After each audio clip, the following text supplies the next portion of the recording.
المرسلين خاتم النبيين مولانا ومولى الثقلين جد الحسن والحسين بالقاسم مصطفى محمد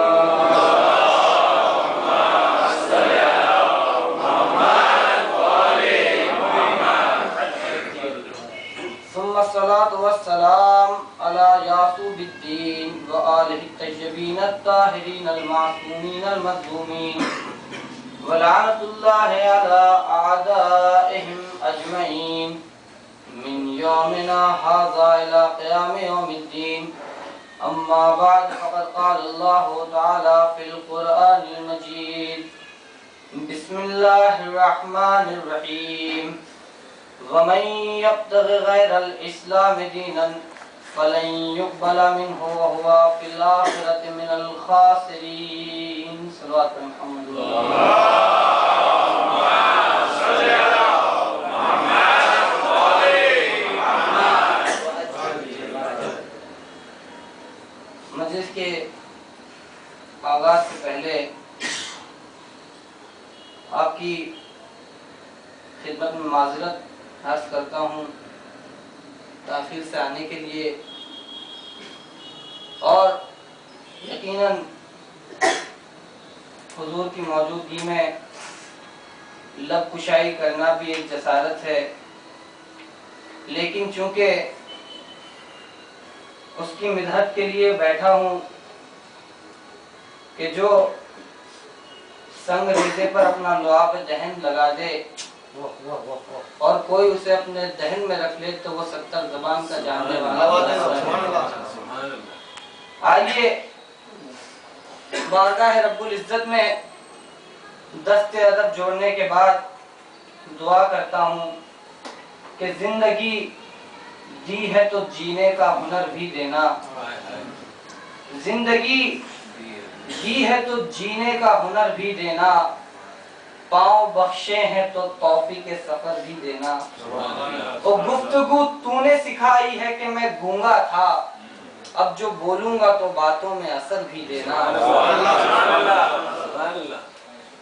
آل عمران کی 50ویں آیت کی تلاوت کی ہے، اور انشاءاللہ آئندہ مجالس میں اصول دین کے موضوع پر اپنے ناقص مبلغ علم کا اظہار کرنا ہے آپ کی خدمت عالیہ میں کہ اصول دین کیا ہے. وہ اصول دین جو ہمیں بچپن میں سکھائے گئے تھے، رٹائے گئے تھے، کیا فقط ان کا جان لینا یا ان کا رٹ لینا ہمارے لیے کافی ہے، یا ہماری ذمہ داری کچھ اور ہے؟ چونکہ اصول دین وہ مرحلہ ہے کہ جس میں اطاعت نہیں کرنا ہے بلکہ غور و فکر کرنا ہے. یہ نہیں کہ والدین نے کہا خدا ایک ہے تو ہم نے مان لیا کہ خدا ایک ہے، یہ نہیں کہ استاد نے سکھا دیا کہ خدا عادل ہے تو ہم نے مان لیا خدا عادل ہے. اور فلسفہ توحید میں مصنف کتاب طالب حسین کرپالوی لکھتے ہیں توحید کے سلسلے میں کہ توحید میں اور اصول دین میں تقلید کرنا شرک ہے.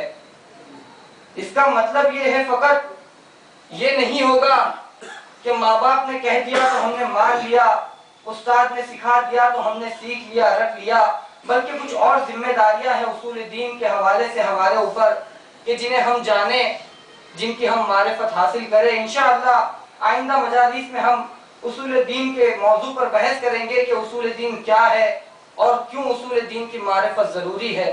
چونکہ اصول دین ایک ایسا موضوع ہے کہ ہمارے بچے سے لے کر بوڑھے تک یہ ایسا تشنا موضوع ہے کہ جس پر اگر بحث کرنے پر آ جائے تو انسان گونگا ہو جائے گا.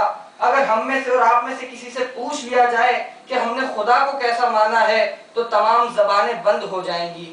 اس کی وجہ یہ ہے کہ ہم نے کبھی غور و فکر نہیں کیا کہ وہ خدا کیسا ہے تو ایک کیوں ہے اور دو کیوں نہیں ہو سکتے، اگر ہے تو کیسا ہے، اس کے صفات کیا ہے، وہ عادل ہے تو عادل کیوں ہے، نبوت کی ضرورت کیوں ہے. تو یہ تمام وہ موضوعات ہیں جو تشنا رہ گئے ہیں. انشاءاللہ آئندہ مجالس میں آپ کی خدمت میں انہی موضوعات کو پیش کرنا ہے. لیکن ان موضوعات کو پیش کرنے سے پہلے، اصول دین کی معرفت سے پہلے ایک اور ذمہ داری جو میں سمجھتا ہوں وہ یہ ہے کہ ہم اور آپ جس فرش اعضاء پر جمع ہوئے ہیں ہم پہلے اس فرش اعضاء کی معرفت حاصل کر لیں. ہم پہلے اس مجلس کی معرفت حاصل کر لے اور انشاءاللہ آج اگر ہم نے اور آپ نے اس فرش اعضاء کی معرفت کو حاصل کر لیا, اس مجلس کی معرفت کو حاصل کر لیا, تو جب کبھی بھی ہم مجلس میں شرکت کریں گے اس کا لطف کچھ اور ہوگا. اور عموماً ہمارے نوجوان کے ذہن میں یہ سوال ابھر کر آتا ہے کہ یہ مجلس کیا چیز ہے, آیا یہ مجلس آج کی ایجاد کردہ چیز ہے یا دور رسول میں بھی اس کا کوئی وجود تھا؟ تو عزیزوں اور دوستو, دور رسول میں بھی مجلسیں ہوا کرتی تھی, دور رسول میں بھی مجلسیں برپا ہوا کرتی تھی. یہی وجہ ہے کہ رسول خدا نے ارشاد فرمایا زینوا مجالسکم بذکر علی ابن ابی طالب, کہ تم اپنی مجلسوں کو علی کے ذکر سے زینت دو. اس کا مطلب ہے رسول یہ بتانا چاہتے ہیں کہ مجلسیں پہلے بھی ہوا کرتی تھی لیکن وہ بغیر زینت کے تھی. مجلسیں پہلے بھی ہوا کرتی تھی مگر بغیر زینت کی تھی. رسول نے کہا اگر مجلس کرنا چاہتے ہو تو علی کے ذکر کو برپا کرو تاکہ تمہاری مجلسوں میں زینت پیدا ہو جائے. تو یہ ہے ایک مجلس کا حکم کہ جو رسول نے ہمیں دیا کہ اگر مجلس کرنا چاہتے ہو تو علی کا ذکر کرو. اور ایک پیغام ہمیں مجلس کا ملا اور وہ پیغام شہزادی زینب عقیلۃ القریش نے ہمیں دیا. اور یہ پیغام کب دیا کہ جب زندان سے رہا ہوئی شہزادی تو سید سجاد سے کہا بیٹا سید سجاد میں اپنے بھائی کی مجلس کرنا چاہتی ہوں. اور اسی مجلس میں یہ حکم دیا گیا کہ جب بھی مجلس کرنا ذکر سید الشہداء کرنا. اب دو مرحلے ہو گئے, دو حکم آئے. ایک طرف رسول نے کہا کہ مجلس برپا کرو اور اگر زینت دینا چاہتے ہو تو علی کا ذکر کرو. ایک طرف زینب اولیاء مقام نے کہا کہ مجلس کرنا چاہتے ہو تو ذکر سید الشہداء کرو. میری سمجھ میں نہیں آیا آخر ماجرا کیا ہے. دست ادب جوڑنے کے بعد آئیے سوال کرتے ہیں رسول خدا سے, یا رسول اللہ آپ نے مجلسوں میں علی کے ذکر کی قید کیوں لگائی؟ عجب نہیں رسول آواز دے کہ جہاں ذکر علی ہوتا ہے وہاں منافقت کو راستہ نہیں ملتا. جہاں ذکر علی ہوتا ہے وہاں منافقت کو راستہ نہیں ملتا. آئیے زینب اولیاء مقام سے پوچھتے ہیں شہزادی آپ نے مجلس حسین میں حسین کے ذکر کی قید کیوں لگائی؟ عجب نہیں شہزادی آواز دے کہ جہاں ذکر حسین ہوتا ہے وہاں یزیدیت کو راستہ نہیں ملتا. سلام کرتے محمد وآل محمد.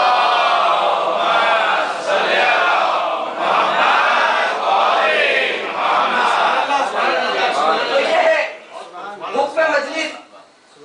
ایک طرف رسول نے حکم دیا, ایک طرف شہزادی نے حکم دیا.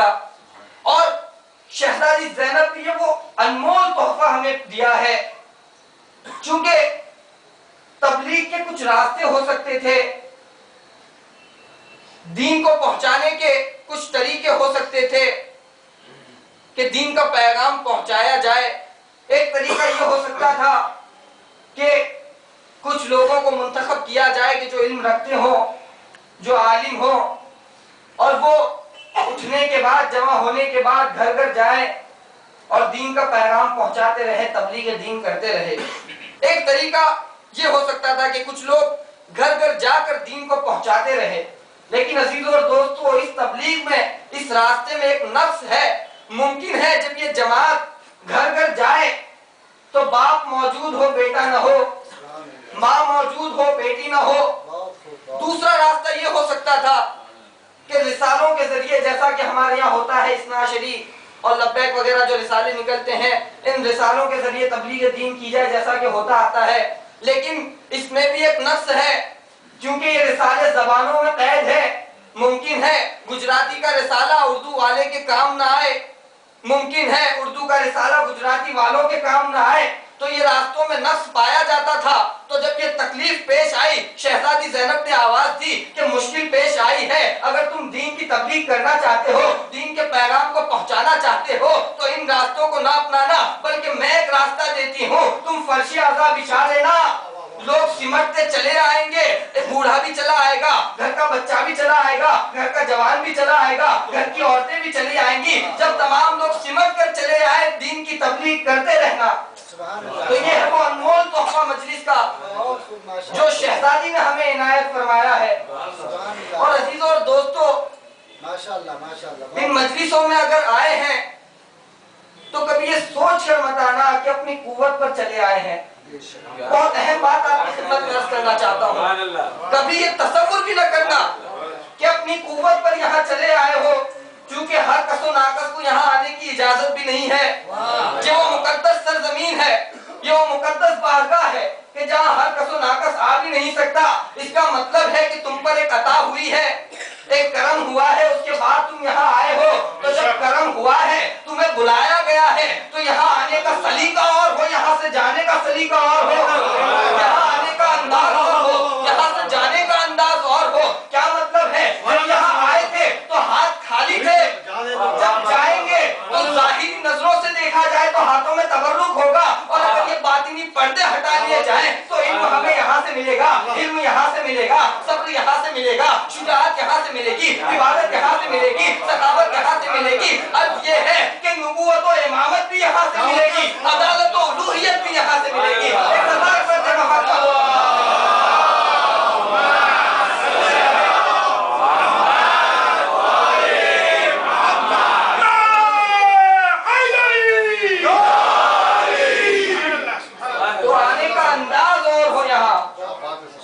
اور یہاں سے جانے کا انداز کچھ اور ہو۔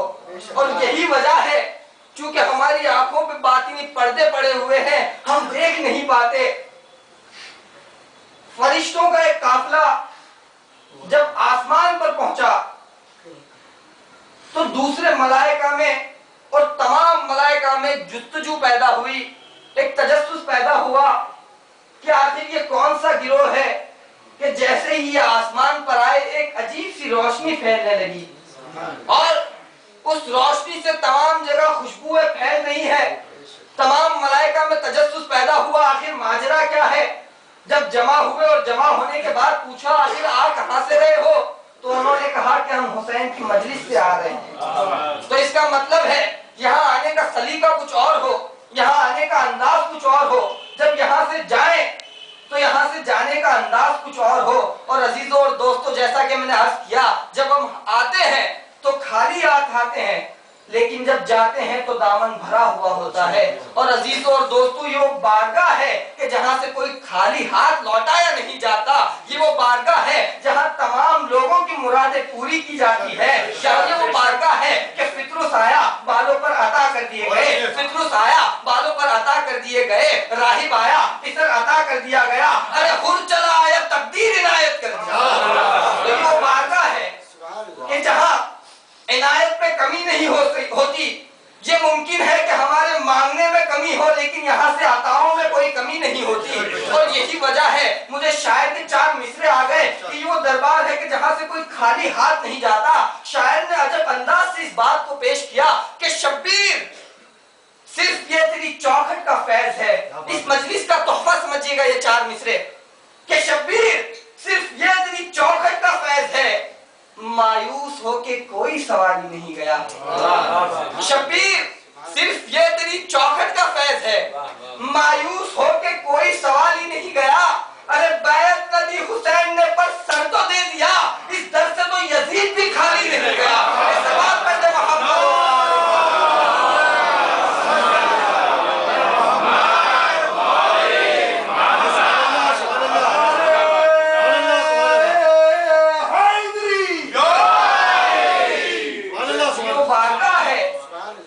جہاں پر مرادیں پوری ہوتی ہیں۔ اور عزیزوں اور دوستوں، اس فرش کی بہت سی برکات ہے کہ جس پر ہم اور آپ کبھی غور نہیں کرتے۔ بے شمار برکات ہیں، ان میں سے سب سے پہلی برکت تو یہ دیکھ لیں کہ یہ ایک درس گاہ ہے جہاں درس دیا جاتا ہے۔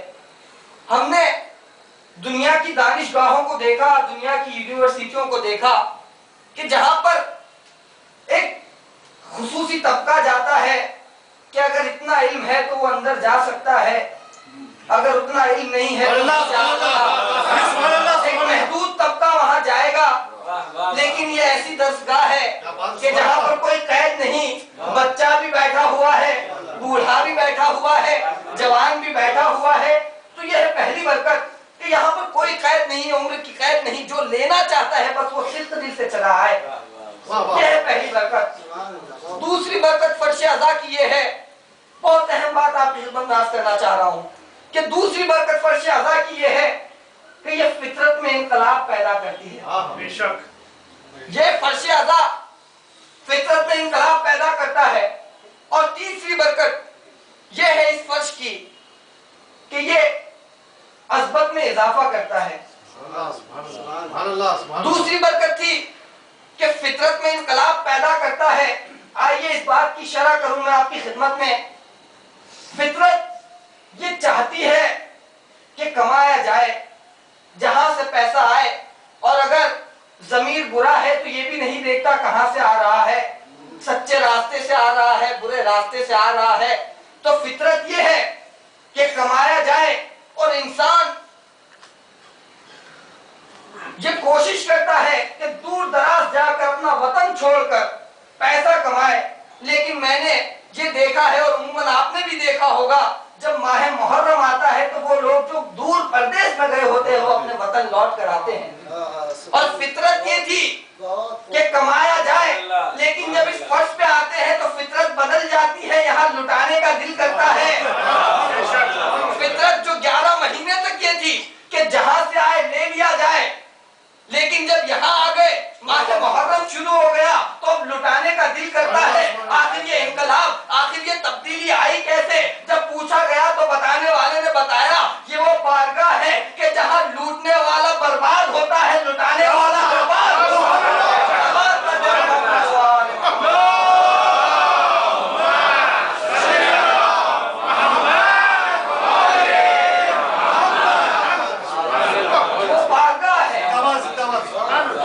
انقلاب پیدا کرتا ہے یہ فرش عزا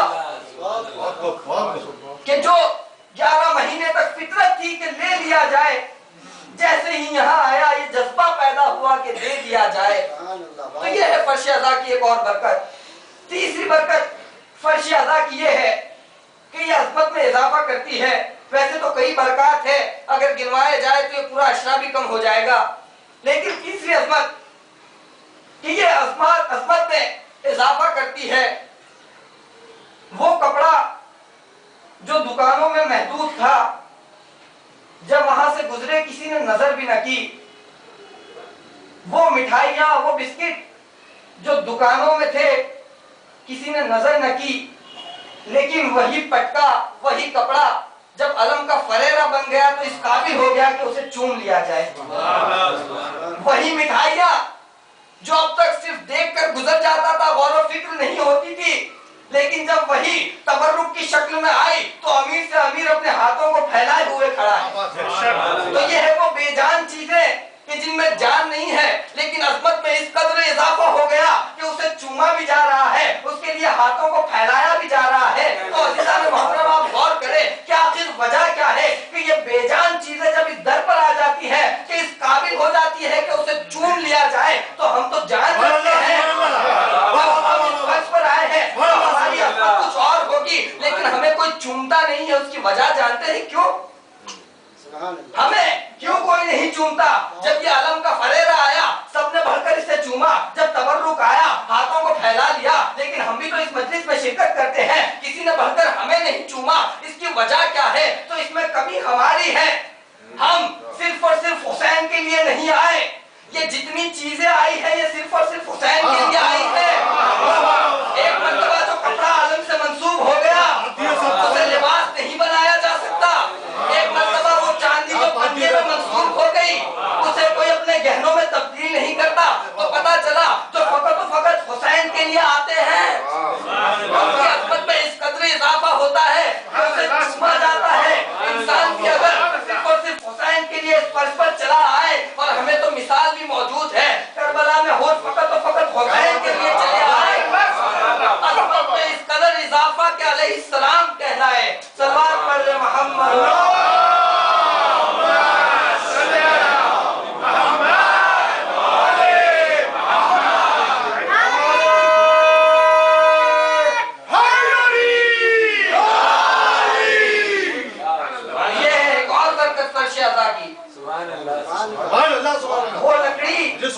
کہ جسے دکانوں میں کوئی دیکھتا بھی نہیں تھا، جب وہی لکڑی یہ ممبر بن گئی ہر ایک نے آ کر چوما اسے. کیوں؟ چونکہ حسین کی راہ میں آئی ہے. اور خدا سلامت رکھے اس فرش کے بچھانے والوں پر، خدا سلامت رکھے ان لوگوں کو کہ جنہوں نے یہ فرش بچھایا ہے. آپ کی خدمت میں بڑی لطیف بات عرض کر رہا ہوں. خداوند عالم قرآن مجید میں ارشاد فرماتا ہے من ذا الذی یقرض اللہ قرضا حسنا، کہ تم میں سے کون ہے جو مجھ اللہ کو قرض حسنا دے. تم میں سے کون ہے جو مجھ اللہ کو قرض حسنا دے. قرض آپ جانتے ہیں کیسی چیز ہے. آپ تو ماشاءاللہ سارے کے سارے تاجر ہیں، لینا دینا تو ہوتا ہی رہتا ہے. جب قرض لیا جاتا ہے ایک عجیب سی کیفیت رہتی ہے جب تک وہ قرض ادا نہیں ہوتا. میں یہاں پر چاہے جتنی چہک کر خطابت کیوں نہ کر لوں، اگر میں نے کسی سے قرض لیا ہے اور وہ میرے سامنے آ کر کھڑا ہو جائے، چاہے جتنی چہک کر خطابت کیوں نہ کر رہا ہوں، زبان میں لکنت پیدا ہوگی. یہ خوف پیدا ہوگا کہ کہیں بڑھ کر اپنا حق طلب نہ کر لے. تو آخر یہ کون سا قرض ہے کہ جو خدا مانگ رہا ہے کہ جب روز محشر لوگوں کو نامہ اعمال دیے جائیں تو بندہ آ کر یہ کہے پروردگار میرا قرض تو ادا کر دے. تو آخر وہ کون سا قرض ہے؟ من ذا الذی یقرض اللہ قرضا حسنا، کہ تم میں سے کون ہے جو مجھ اللہ کو قرض حسنا دے. جب قرض کی بات چلی تو بعض لوگوں نے کہنا شروع کیا کہ صدقہ قرض حسنا ہے. اگر صدقہ ہی قرض حسنا ہے تو 1000 روپے تو میں دینے کے لیے تیار ہوں کہ اگر وہ قرض میں شمار ہو رہے ہوں. آئیے قرآن سے پوچھتے ہیں کیا صدقہ قرض حسنا ہے؟ قرآن نے بڑھ کر آواز دی ان المصدقین والمصدقات وان یقرضوا اللہ قرضا حسنا، کہ صدقہ دینے والے مرد اور صدقہ دینے والی عورتیں اور وہ لوگ کہ جنہوں نے قرض حسنا دیا ہے. اس کا مطلب ہے صدقہ اور چیز ہے، قرض حسنا اور ہے. اگر ایک ہوتا تو جدا جدا عرض نہ کیا جاتا. یعنی صدقہ بھی قرض حسنا نہیں. اچھا، بعض لوگوں نے کہا کہ نماز زکوٰۃ یہ قرض حسنا ہے. آئیے پھر قرآن سے پوچھتے ہیں. قرآن نے بڑھ کر آواز دی اقمتم الصلاۃ وآتیتم الزکاۃ وآمنتم برسولی وعزرتہم وأقرضتم اللہ قرضا حسنا. تم میں سے وہ لوگ کہ جنہوں نے نماز قائم کی، زکوٰۃ ادا کی، آمنتم برسولی رسول پر ایمان لائے، اس کی مدد کی یعنی نصرت رسول کی، اور وہ لوگ کہ جنہوں نے قرض حسنا دیا. اس کا مطلب ہے نماز بھی قرض حسنا نہیں، زکوٰۃ بھی قرض حسنا نہیں، رسول پر ایمان لانا بھی قرض حسنا نہیں، رسول کی نصرت کرنا بھی قرض حسنا نہیں. اس کا مطلب ہے اب جو بھی یہ قرض ثابت ہوگا وہ نماز سے بھی افضل ہوگا، زکوٰۃ سے بھی افضل ہوگا، رسول پر ایمان لانے سے بھی افضل ہوگا، رسول پر ایمان لانے سے بھی افضل ہوگا، رسول کی نصرت کرنے سے بھی افضل ہوگا، صدقے سے بھی افضل ہوگا. آخر وہ قرض حسنا ہے کیا کہ جس کا مطالبہ خود خدا کر رہا ہے؟ جب کتابوں کی ورق گردانی کرنا شروع کی، چھٹے آفتاب امامت کی ایک حدیث سامنے آئی من انفق درہما فی عزاء ابا عبداللہ الحسین کانما اقرض اللہ، کہ جس نے حسین کی عزاداری میں 1 درہم خرچ کیا اس نے اللہ کو مقروض کر دیا. صلوات پڑھے محمد و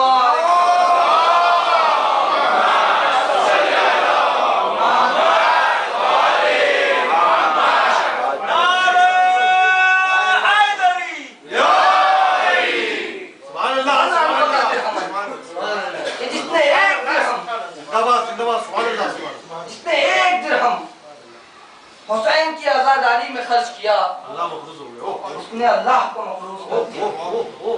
اللہ کو مقروض کر دیا. اللہ اکبر. عزیزو، بڑی مقدس بارگاہ میں ہم لوگ جمع ہوئے ہیں. جیسا کہ میں نے عرض کیا کہ فقط و فقط ہم یہاں پر آئے نہیں ہیں بلکہ ملائکہ بھی موجود ہیں، معصومین علیہ السلام بھی یہاں موجود ہیں. تو فقط ہم اور آپ نہیں ہیں یہاں پر، بہت بزرگ و بالا شخصیتیں بھی آئی ہوئی ہیں، اور خصوصی ان شخصیتوں میں شہزادی کونین۔ عزادارو، ہم یہاں جمع ہوئے ہیں اس بیوی کو پرسا دینے کے لیے جو رومال لے کر ہمارے آنسوؤں کا مطالبہ کر رہی ہے۔ عزادارو، یہ فرش عذاب بک چکی، محرم کا چاند نمودار ہو چکا۔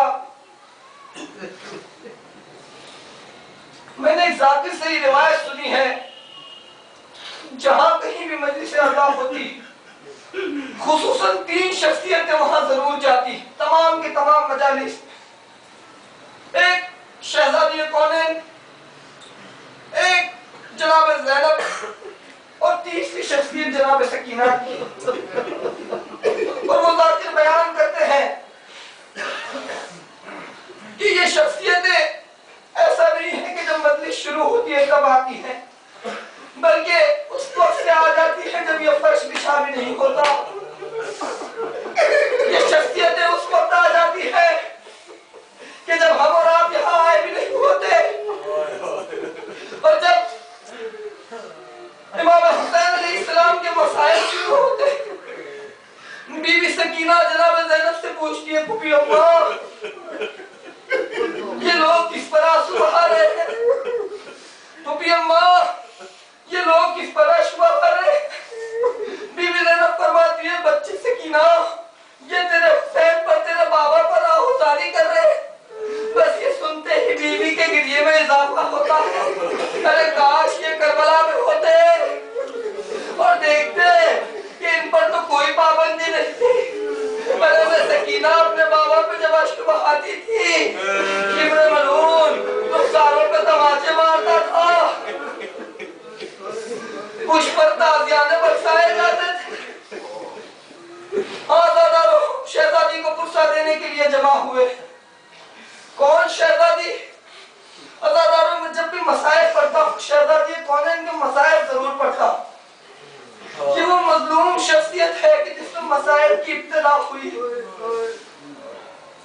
بعد وفات رسول بی بی پر اس قدر مظالم ڈھائے گئے کہ بی بی نے وہ مسائل اے مرثیہ بڑا سبت علیہ مفتائب اللہ والنہار، اے بابا، آپ کی وفات کے بعد مجھ پر وہ مسائل ڈھائے گئے کہ اگر وہ مسائل سیاہ رات میں پڑھتے تو وہ اگر دن میں پڑھتے تو سیاہ رات میں تبدیل ہو جاتے۔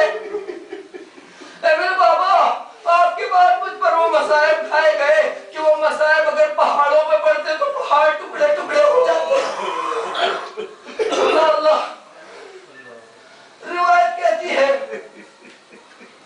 کہ بعد وفات رسول مسلسل کئی روز تک شہزادی علی سے ایک سوال کرتی تھی، سن سکو تو سننا۔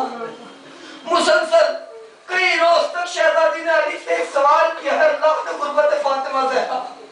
جب علی گھر میں داخل ہوتے تھے، بی بی علی سے پوچھتی تھی، اے علی، کیا آج کوئی میرے بابا کی زیارت کے لیے آیا تھا؟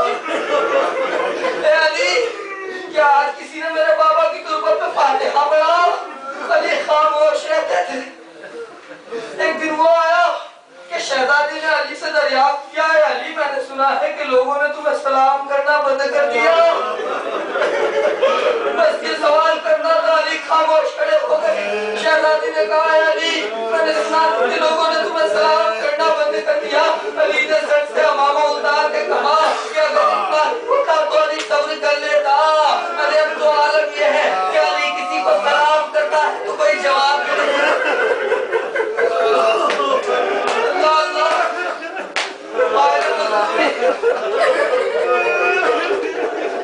یہ وہ بیوی ہے کہ ملائکہ جس کے گھر نوکر بن کر آیا کرتے، یہ وہ درد ہے جو ملک الموت اگر اجازت کے اس در میں داخل نہیں ہوتا۔ آج اس دروازے پر ظالم آگ لکڑیاں لے کر جمع ہو گئے، آواز دیا ابوالحسن کو باہر نکالو ورنہ دروازے کو آگ لگا دیں گے۔ شہزادی نے کہا کہ اس در کو آگ لگاؤ گے کہ جس گھر میں حسن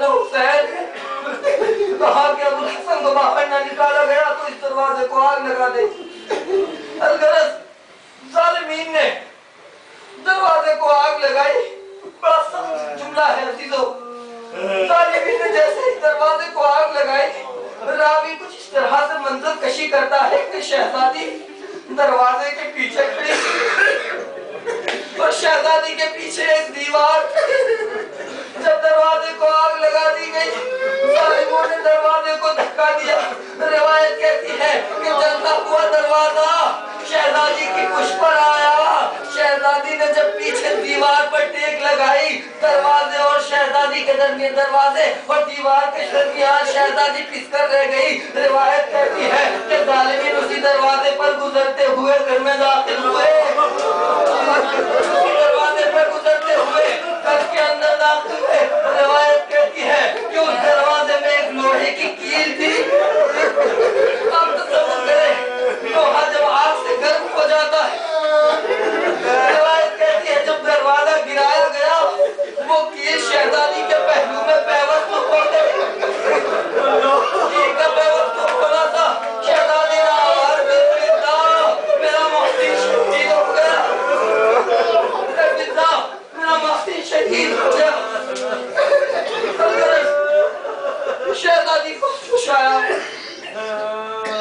چند دن گزرتے رہے کہ مدینے میں اعلان ہوا کہ مؤذن رسول بلال مدینے میں آئے، کہ وہ بلال تھے جو مؤذن رسول تھے۔ جب اہل بیت پہ ظلم و مصائب ڈھائے جانے لگے تو بلال نے مدینہ چھوڑ دیا، لیکن جب بلال مدینے میں داخل ہوئے اور شہزادی کو یہ پتا چلا کہ بلال مؤذن رسول مدینے میں آئے ہیں، ایک مرتبہ حسن و حسین سے کہا کہ بیٹے حسن حسین جاؤ اور بلال کی خدمت میں میرا سلام پیش کرو اور کہنا کہ شہزادی چاہتی ہے کہ آج ظہرین کی اذان تم دینا۔ شہزادے چلے، بلال کی خدمت میں پہنچنے کے بعد کہتے ہیں بلال تمہاری قسمت کو سلام، تینوں دنیا کی شہزادی نے تمہیں سلام کہا ہے اور یہ التجا کی ہے کہ آج جب نماز کا وقت ہو تو گلدستے اذان پر جا کر اذان تم دینا۔ بلال کہتے ہیں کہ بعد وفات رسول میں نے قسم کھائی تھی کہ میں اذان نہیں دوں گا، لیکن چونکہ شہزادی نے مجھ سے کہا ہے آج بلال اذان دے گا۔ روایت کہتی ہے جب نماز کا اذان کا وقت ہوا، بلال گلدستے اذان پر گئے، جیسے ہی اللہ اکبر کہا، شہزادی فاطمہ کو بابا کا دور یاد آ گیا، گریے میں اضافہ ہونا شروع ہوا۔ جیسے ہی اشہد ان لا الہ الا اللہ کہا، گریے میں اضافہ ہوتا رہا، لیکن جیسے ہی بلال نے اشہد ان محمد رسول اللہ کہا، بس بابا کا نام سنا تھا، اس قدر گریہ کیا کہ میں ہوش ہو گئی۔ شہزادوں نے آواز دی بلال اذان کو روک دو، ارے شہزادی بے ہوش ہو گئی۔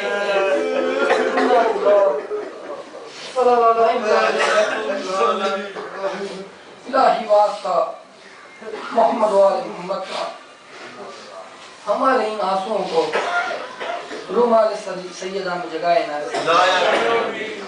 جہاں کہیں بھی شیعان حیدر قرار ہے، ان کی جان مال عزت و آبرو کی حفاظت فرما، ہماری اس مختصر سی عبادت کو قبول فرما، ہم جو مومنین پریشان حال ہیں ان کی پریشانیوں کو دور فرما، جو مومنین بیمار ہیں انہیں شفاء کاملہ و عاجلہ عنایت فرما، جن لوگوں نے ہمارے ائمہ کے مزارات کو مسمار کیا ہم کی نسلوں کو نیز کے معبود کرا، بقی کے اجر و مزارات کو دوبارہ تعمیر فرما، امام کے ظہور میں تعجیل فرما، ان کے عوام و مساعد شمار فرما،